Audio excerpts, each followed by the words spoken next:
Детска градина Слънце. Минава 19 часа. Десетина души тъпчат от крак на крак, за да притъпят усещането за студ, а други подремват в личните си автомобили. Така са от няколко дни на сандвичи, закуски и кафе от близкия автомат. Според общината, причината за струпването на родители, баби, дядовци и роднини е ограниченият брой места в детските заведения, поради факта, че през последните години значително е намалял броят на децата. Тази година в града се очаква между 900 и 950 деца на 3 години да тръгнат на градина. На територията на общината има 15 заведения с общо 923 места. Според запознати, за Русе проблемът е не толкова в липсата на свободни бройки, колкото в избирането на едни и същи в централната част на града.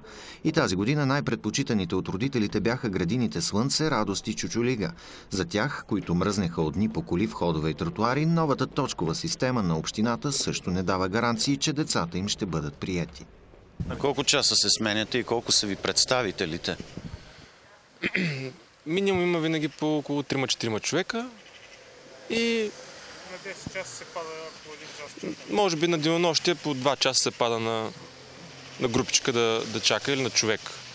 Нормалният човек, който чака на тези опашки, си напатил. Има и пример от минали години, предпочита да чака.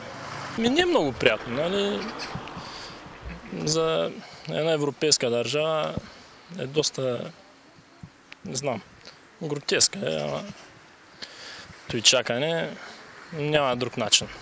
Според новите правила, най-голям шанс се дава на родители, които вече имат настанено дете в същата градина. Адресната регистрация в района също оказва съществено влияние при приема. Друг фактор е местоработата на единия родител. С предимство ще се настанява и дете на младо семейство от редовни студенти.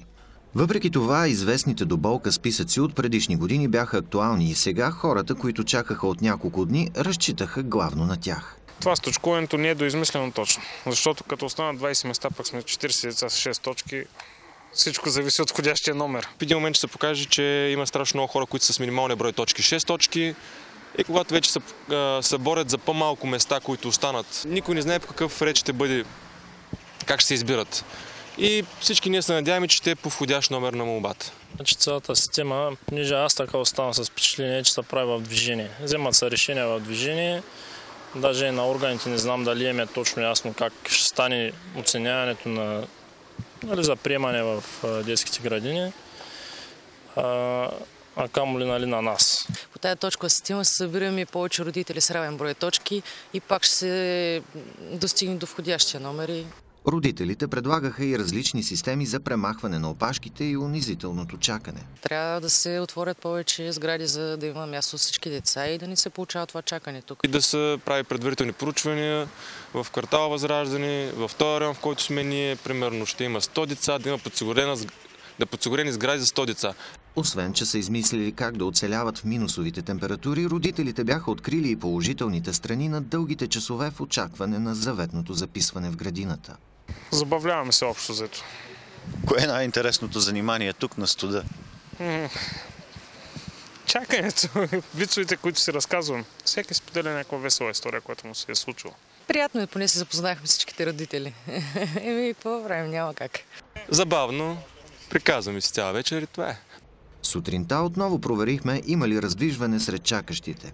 Оказа се, че много от директорите бяха отворили по-рано от предвидения час и част от родителите чакаха на топло.